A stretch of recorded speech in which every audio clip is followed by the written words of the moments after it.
بسم اللہ الرحمن الرحیم۔ حدیث نمبر 151 151 نمبر بخاری شریف۔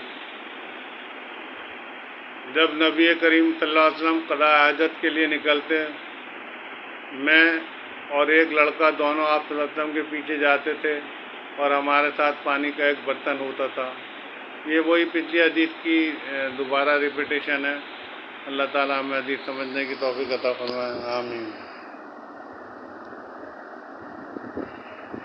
حدیث نمبر 152 152 نمبر۔ رسول اللہ صلی اللہ علیہ وسلم بیت الخلاء میں جاتے تو میں اور ایک لڑکا پانی کا برتن اور نیزہ لے کر چلتے تھے۔ پانی سے آپ طہارت کرتے تھے۔ دوسری سند سے نظر اور شادان نے اس حدیث کے شعبہ سے متابعت کی ہے۔ اندھا لاٹھی کو کہتے ہیں جس پر پھلکا لگا ہوا ہو، مطلب یہ کہ ایک نیزے کی شکل کا وہ ہوتا ہے، لکڑی کا، وہ جس پہ ایک تیر کی طرح کا وہ آگے لگایا جاتا ہے، اسے پھلکا کا ذکر کیا گیا ہے۔ تو بس یہ بھی حدیث وہی حاجت کے سلسلے اور بیت الخلاء جانے کے سلسلے میں اللہ تعالیٰ ہم کو سمجھنے کی توفیق عطا فرمائے، آمین ثم آمین۔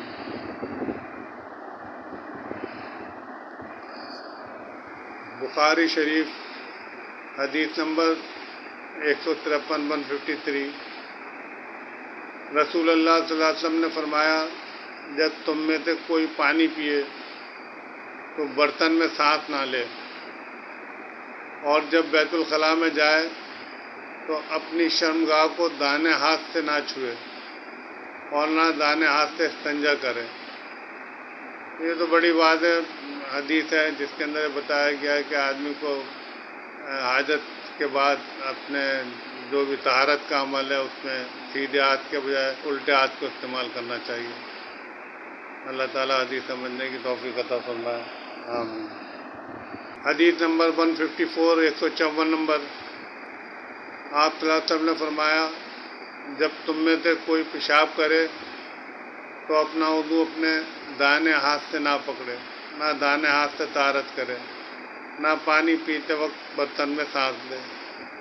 یہ بھی وہی حدیث سے ملتا جلتا ہے حکم کے، جس میں سیدھے ہاتھ کا استعمال کرنے کو منع کیا گیا، یعنی طہارت کا الٹے ہاتھ کا، لیفٹ ہینڈ کا استعمال کا حکم ہے۔